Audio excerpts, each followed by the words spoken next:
আমি কয়েকটা হোটেলে গিয়ে আপনাদেরকে বিষয়টা জানাবো যে আসলে হোটেলের ব্যবসাগুলা কি অবস্থা চলছে, রোগী না আসার কারণে কি অবস্থা চলে। আপনার তো স্টাফ নাই হোটেলে। দাদা, বাংলাদেশের তো ভিসা বন্ধ এই মুহূর্তে। আপনার কি অবস্থা, মানে আপনাদের কাস্টমার কি বলছে অবস্থা? চলছে মোটামুটি, কোনোরকম আসছে যাচ্ছে। হুম। কিছু বিষয় তো চালু হয়ে গেছে, বলছে ডাক্তারের বিষয়। এখন আসা যাওয়া এখনো আসেনি, সময় তো লাগবে। আগে আগে তো আপনাদের হোটেলগুলো হ্যাঁ, মনে হয় আগে তো খালি থাকতো রানিং না, না, খালি থাকতো না। এখন কি ভালো, প্রায় খালি থাকে?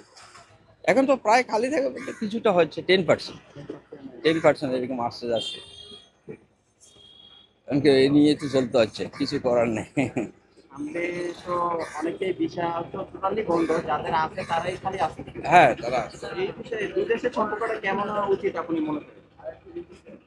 বিদেশে কি আমরা চাই যে ওরা আসলে আমাদের ভালো হয়, এটা ভালো হয়, ওরা আসলে আমাদের ভালো হয়, এটা আমরা চাই। কিন্তু কথা হচ্ছে এখন আশা করি ঠিক হয়ে যাবে 100%।